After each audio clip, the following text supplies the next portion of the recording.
The vast majority of people listen to Kylie Jenner for financial advice more than Bank of America. Klarna. It's the buy now, pay later button behind many online checkouts. And its CMO turned it into one of the most copied brands in fintech by putting Snoop Dogg in the ads. Knowing that I could pay for all of this later? Your self-worth and your net worth are not the same things. I'm in the roller coaster, but I'm not the roller coaster. Yeah. David Sandstrom is the CMO of Klarna. And on this episode of What's Uptin, we get into Gen Z's rebellion against being told what to think, why he says American Express's whole model is just a giant wealth transfer, and why he's trusting Claude over a human. My name's Uptin, and this is What's Uptin.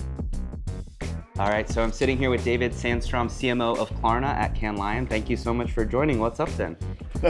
Thanks for having me. Yeah. I'm thrilled to be here. All right, so how has your week been here at Cannes Lion? Very intense, as always. Lining up too many very good meetings this time, but very intense and very hot. All right, so you're CMO of Klarna. For those who don't know, perhaps, how do you explain Klarna in your own words? So Klarna is an online payment method, making it easier, simpler, better to pay for things online. I would almost call it like a Amex of the modern generation. Okay, interesting. Payments are inherently a boring topic, right? Yep. For especially like Gen Z, almost anyone. How do you make it, as CMO, how do you make it sexy? I'm actually not trying to make it sexy, although people think I'm doing that. What I'm trying to do is to take away the sharp edges of banking, right? Money is people get anxious talking about money, interacting with financial institutions. Many people aren't really on top of their money, so we try to make it transparent, simple, easy to understand, fair terms. So for us, it's way more about, eye-level communication rather than trying to do some sort of funky, sexy stuff. Interesting. So you said something like the Amex for the younger generation. Yeah. How would you respond to someone say, well, why isn't Amex, the Amex for the younger generation? I think they missed out on quite a lot of new things coming, right? I think they're optimized also for a very small proportion of a fairly wealthy part of the population. What we do, we try to democratize that, right? Have a different approach to it. We offer loyalty for the broad masses. We don't charge any predatory interest. Our business model is just more modern, right? So I think our product is just more up to speed with how people behave and how people want to buy things online. Mm-hmm. Can you talk a little bit about the interest you do charge and how it differs from? So basically, we are a payment method. What we do want to offer consumers is flexibility. So we want to offer them different ways to pay, right? So we encourage people to use debit when a debit purchase makes sense. So if you buy a coffee, we don't recommend you putting that on your Amex with a potential interest, right? So we say, hey, you should pay that coffee off straight away. If you buy a pair of sneakers for $200 maybe, you use our Pay in 4, our buy now, pay later product. It's an interest-free payment of 4 payments because the merchant you picked up the shoes from, they're actually paying the interest. And then you have bigger installments. You're buying a new sofa, a new TV. It's a bigger purchase, right? And there we have interest-bearing financing, right? So depending on the situation, not on the person, but the situation, you can say, hey, I want to pay it immediately. I want to pay later. I want to finance it. Interesting. What are some trends you're seeing about money habits coming out of Gen Z, especially right now? I actually believe that the biggest habit is that we started out by saying like money is inherently boring, but like they are actually interested in money because the world is in a different place now than 10, 20 years ago maybe, and people have actually started to care about their money, right? They understand fees, they're good with budgeting, they go the extra mile sometimes together with AI to find discount codes and things like that. So more Gen Z are way more on top of their money than previous generations, in my opinion. Interesting. And you think it's fintech apps and stuff to thank for that? Yeah, but also like I think we see a lot of finfluencers, as we call them online, that share their ways of doing things, how to save money, how to make money. I believe that money has become a way more important topic again now that it feels almost a bit scarce in many parts of the population. So fintech apps have just, I think, ridden that wave somehow of money becoming important. Interesting. So you mentioned earlier the cup of coffee, just debit that. The bigger purchase, the $200 shoes, that's something you want to put on Klarna. I think there was like a thing about 6 months ago where maybe it was like DoorDash and people were kind of on TikTok roasting the idea of like your $18 delivery or whatever. Are you really going to put that on Klarna? Yep. What was your response to that? I mean, so there I'm like 50-50. 50% of me is like, we probably need to correct that information, right? Because it's not even possible to put an $18 purchase on Klarna. Like you can pay with our debit products $18. I see. So that was kind of a miss. It's a miss on the consumer side. But the marketeer in me is like, okay, we're now becoming a meme. We're now inserting ourselves into everyday life. We are becoming a topic for people. We are, we occupy certain headspace in people's thoughts around money, right? So that is a fantastic thing. So I'm always a bit torn, like, do we go in and correct, or do we just like enjoy the fact that we are one of a gazillion fintech apps that is actually spoken about? But factually, it was wrong. Okay. And in this case, which of the two sides won? I spend a lot of time on social. Like that is like it's part of my job and it's part of my interest. Like I think too many brands rush into social without understanding the consequences. So usually we monitor social, we stay on top of it, we go in from time to time, but usually brands don't survive those social debates. Was there a time, let's say in a boardroom, where someone, maybe CEO, says, we're a financial services company, we can't do that, and how did you maybe push back, or did you push back? Yeah, I mean, actually not our CEO. Our CEO is very forward-leaning. He brought me on. Maybe the lawyers then. Exactly, CFO, head of legal. He brought me on 10 years ago and said, we are a very boring, very effective B2B company, right? We need to turn this into a global consumer franchise. Let's do it together. So him and I have been on this journey of like transforming Klarna, right? But I remember the first time I presented our Snoop Dogg campaign to the rest of the management team. And it was actually a 50-50 vote, but my CEO said, we're absolutely going to do this. So since then, I've actually, I get that question a lot, like how do you convince other board members or the C-suite to do these kind of things? I've had a very easy ride here because there is an inherent belief in the brand and in building something that is different than the industry. Because Klarna was founded on the fact that we think that the financial industry is broken. We need to be something else. How did the Snoop Dogg campaign land, and how effective was it? Fantastically effective because we were early on. Nowadays, I think, and I'm a bit biased obviously, I think Klarna is one of the most copied fintech brands out there when it comes to our approach to things. But back then, bear in mind, this was 8 years ago, Snoop Dogg presenting Buy Now, Pay Later by changing his name to Smooth Dog. That was a completely novel and creative idea of presenting fairly complex or financial products, right? So it landed fantastically well just because it was so contrarian. Do you think celebrity endorsements, there's been a lot of talk in the industry, in the marketing industry, that celebrity endorsements are a thing of the past, they're outdated. How do you feel about that now in 2026?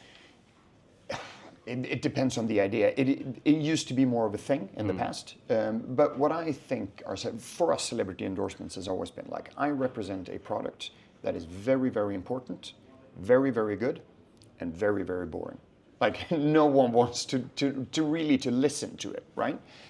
So I need to, have create talk value around things, right? So what we early on saw that when we spoke about Buy Now, Pay Later was too boring, no one cared. When Snoop Dogg spoke about the exact same thing, people started to listen, right? So a couple of years ago, I think celebrity endorsements were ways of making people talk about things. But one of the most important things today when we assess ideas, like how do we make people talk about this? Not communicate from us to a consumer, but consumer to consumer. How do we become a topic at a dinner table? Sometimes that's a celebrity, sometimes it's something else.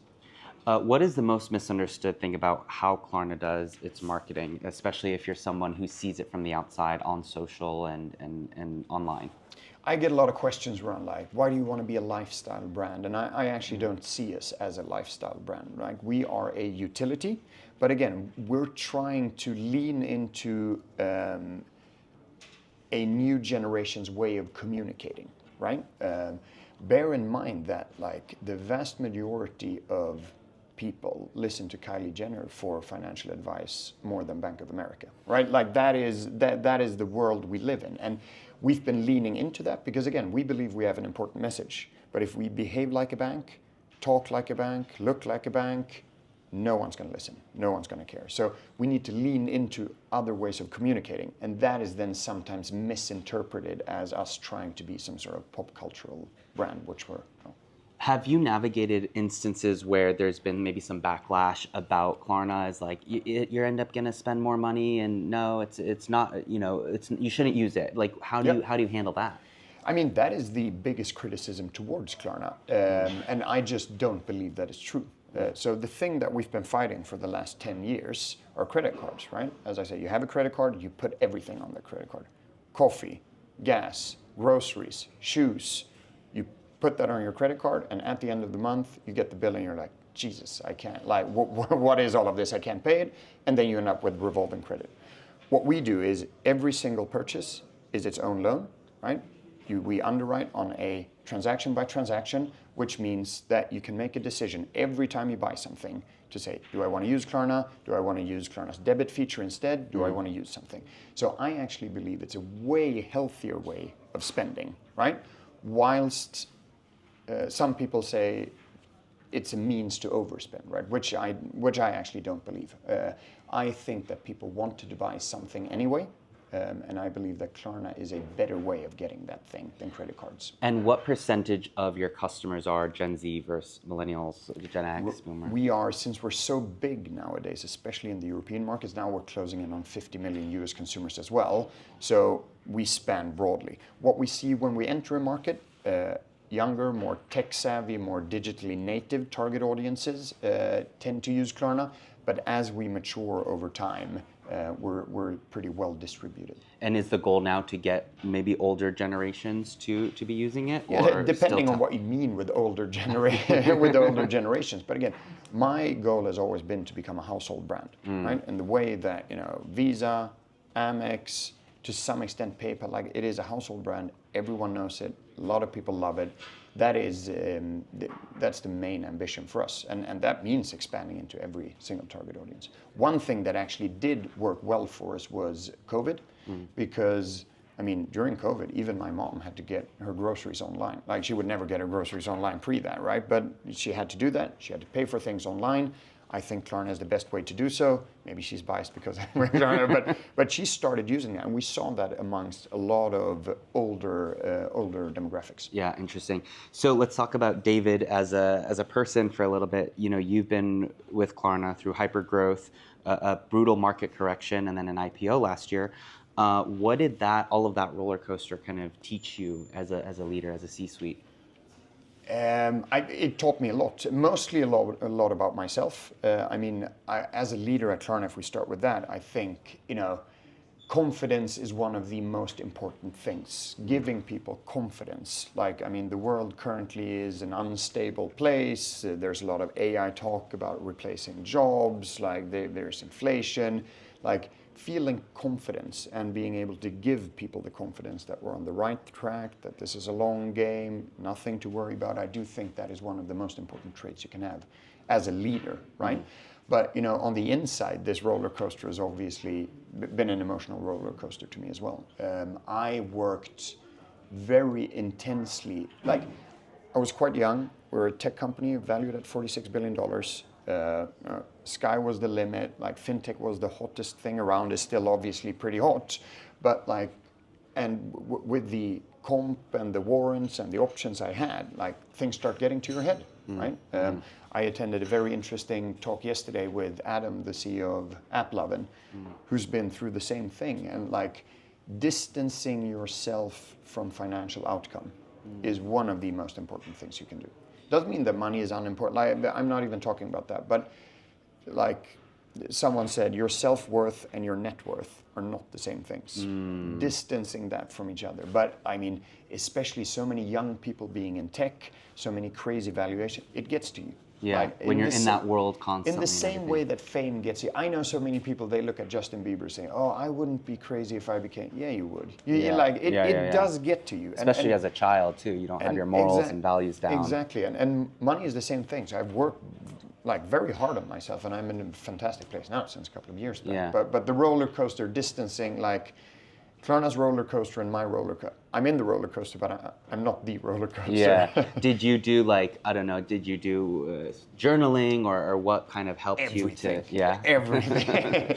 Everything. I've read every self-help, but like I haven't been like on a rock bottom mentally, but like I think it's interesting to explore those things. I'm pretty interested in like what can meditation do for you? What can journaling do for you? Speaking openly about these kind of things, like what can that do for you? So I think it's been a fantastic, I've really grown up at Klarna. Yeah, absolutely. I think, so you're ultimately getting at some sort of vulnerability, right? Being more vulnerable.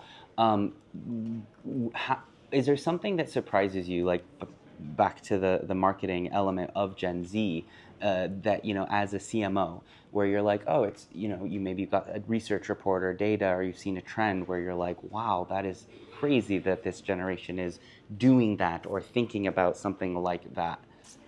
Oh, wow, I'm not sure they're that different from previous generations. Like, I think previous generations were the same when they were in that age, right? They're different now, obviously. But one of the most interesting, I had a good conversation with the CMO of Snap, who said, like, one of the most like clear data points is that Gen Z does not like to be told what to do or what to think. Like, they are still fairly rebellious, right? So brands sometimes showing up saying, hey, you should like this, you should feel this. Like, that is counterproductive, right? Completely counterproductive. And I think that resonates with me. I was the same. Like, if my parents thought that something was cool, I thought the exact opposite was cool. Like, just by design. We all go through that phase. By design. So that's happening as well. And then I think what we're underestimating in times of social is that Gen Z is social in a different way. They're social in closed groups, like closed WhatsApp groups, closed Telegram groups. So it's like, I mean, I remember myself 20 years ago posting all sorts of different pictures of myself to my Facebook account, like being completely open. And that's a thing of the past. So I think social media is starting, like that trend together with AI is going to make social media be something completely different within a year or two. Really? Not sure what it is. It's just 50% already is only AI created. And the other 50% is just not real life anymore. Like, social media used to be capture of real life. Right. But I think real life happens in closed groups in different kind of forums instead of the fully open social media platforms. So let's talk about two things. One is AI. How are you guys utilizing AI? How do you, ensure that it's an opportunity, not a threat? Let's start with that one. Yeah. I mean, we obviously have all the basics in place, like the unglamorous stuff, all of the internal data, all of the, like, I would say almost boring marketing work that we do. Like, hey, translate this blog post into 17 languages. Okay, like a human didn't want to do that anyway, now the AI does it, right? So we have that set for us. I think the best use case we have from a marketing perspective is that we shortcut the first 70% of getting to an idea. Like, we can really, bring a lot of ideas to the table. We can visualize a lot of ideas rather than talking about design, which is hard, right? Oh, we should create a beautiful ad. Well, show me a beautiful ad. So we can really, iterate on a lot of ideas with the help of AI, which gets us to 70% of the project so that we can actually spend time where it matters, which is the last 30%. I haven't seen AI do that well yet. That is where the true craft, the true holistic thinking, the groundbreaking creativity comes in. But the first one, writing briefs, creating 20 bad ideas so that we know what bad looks like that is the kind of process that we want to shortcut. Absolutely. So you said you think in 1 year social media might look very different. Any predictions, or how are you preparing for that as a CMO? I believe, which is completely that is just my personal opinion. I think that we're probably going to see a separation between AI social media, which is still, a free-for-all, which it is right now. And then social media that requires human login, whatever that is. Like you will have to prove somehow that you're human. And then we have different authentication methods in each market. That's why I'm not being specific, but you will log in with your SSN basically, saying, hey, I'm a human being, this is me. Yeah. I actually, this week I interviewed the head of, the VP of product for Instagram, and she was saying, I brought that up. I said, is there going to be a day where there's some sort of human verification? We have our blue check mark, meaning you're a celebrity or you pay for it. Pay for it. Might there be a green check mark to show, hey, this account is a human? Because right now we can still kind of tell, right? It's like, okay, no, that's AI. But the rate of which it's improving, imagine in a year from now, how good it's getting. Yeah, exactly. And I think, I'm torn. Like to some extent, content on LinkedIn has become better. To some extent, it's more bland, right? Because I if we would look at the honest numbers, I believe that 90% of the stuff on LinkedIn is written by an AI somehow. Yeah. Then a human being is prompted and all of that, right? But the actual text you're seeing, I think we're closing in on 100%. Yeah, wow. Yeah, and then the most obvious are the M dashes or it's not about this, it's that, right? And it's funny, when I've been posting on LinkedIn the past couple months, I go to Claude or ChatGPT, and then I'm like, you know what? I'm going to actually just completely, not all, like obviously I do my share, but some of them I'm like, you know what, I'm going to, rather than doing the prompt and then trying to humanize the result, I'm just going to write it myself because that way I can guarantee it'll sound human. And build in a spelling mistake in order to just show that you're human. Yeah, or I don't even need to build it, and probably because, there's autocorrect nowadays where I think we're forgetting how to spell some words. But then again, is it a bad thing? Claude is freaking smart. Yeah, so sometimes I'd rather read Claude's opinion than a human being's opinion anyway. It's true, so that's a good point. It's not all bad, right? No, absolutely. I think there's two sides to every coin. And one thing I've been surprised by is I've seen a number of executives give talks this week at CanLine or post on their profiles, and it's very clearly AI. And then I think the problem is if you're hearing an executive speak and it's AI, you're going to tune out because you're like, you didn't say this. You're not talking to me. It wasn't even you. It was someone on your team who did it using Claude or Chat. But it's fascinating how many people don't know the red flags of, hey, this was written by AI. You need to at least humanize some of your writing. Yeah, no, I agree. And we're starting, especially in the US actually, to see a not a huge, but a backlash towards too much AI create. But where, just like one interesting thing is although we have all the best CGI effects in the world and June 3 is coming and all of that, the films that win the Oscar in the hearts of the people are really human stories that, almost raw, naked human stories. All that, I love a good Star Wars movie, right? But those are great. But still, there is something to humanity that is resonating. Yeah, it's a great point. And, I've been saying that at the end of the day, people don't care if it's CGI or AI, right? They care about the story. They care about the human connection, the story. One question I wanted to get to here was looking ahead, what's on tap for Klarna? What are the goals for this year?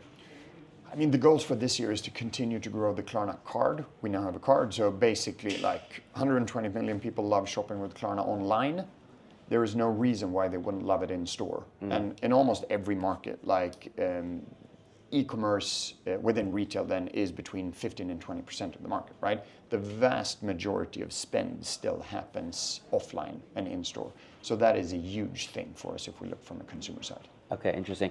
I know one of the big, USPs of being an Amex cardholder myself is the lounge, the travel benefits. Yeah. Do you see a world in which Klarna starts to do those offerings? Yes, so we've moved into that, but again, for the broader masses, right?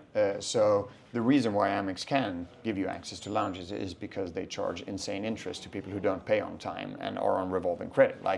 Someone is still paying for your lounge. You understand that, right? I do understand that. Even though I pay $900 a year, it's not. I'm getting those benefits and more. And someone's paying for it. And spoiler, it's not Amex. Right. No, I know. No, I know. It's not Amex. I saw a report that was not most, but a good share of Amex, let's say Platinum holders' benefits are essentially being subsidized by the people who aren't paying their interest. Exactly. And the people who are really voicing their criticism say it's just a transfer of wealth, right? It is just a transfer of wealth. I feel bad. No, you don't have to. So what we're doing is we're offering that, but in a more consumer-friendly way. But that also means sometimes that you might not like get a first-class ticket somewhere, but like upgrades in life for the ordinary man, I think that's very important. Do you ever see a Klarna lounge at an airport scenario? In the future, yes, but currently no. We're still building this program out. I think it has fantastic benefits. Like we're one of the few companies that offers very high points on debit purchases, which I think is nice. So again, Amex incentivizes credit, debatable, at least morally debatable. We incentivize debit, which means we incentivize spending on money that you have. Perfect. Well, one final question I ask on the pod is, what is something keeping you up at night right now? Well, one of the big topics also here after Cannes is how fast do we actually implement AI, right? Which decisions we make now are reversible or irreversible, right? Because we want to move really fast when it comes to AI, but then sometimes you move too fast and we don't want to move too slow. Like it's that juggling between what are the areas where we should go all in and move fast because everything is reversible, and what are areas where it's like, take it a bit slow, let the dust settle, take a breath before we implement, and finding those right like areas and topics. Yeah. All right. Well, thank you so much, David. Really appreciate your time and enjoyed the conversation. Thank you for having me. Thanks for listening to this episode of What's Uptin, where I bring you inside the minds driving tech, money, and power. Follow along on YouTube, Spotify, Apple, or wherever you get your podcasts. You can also follow my personal account on Instagram at Uptin. Would love to connect with you.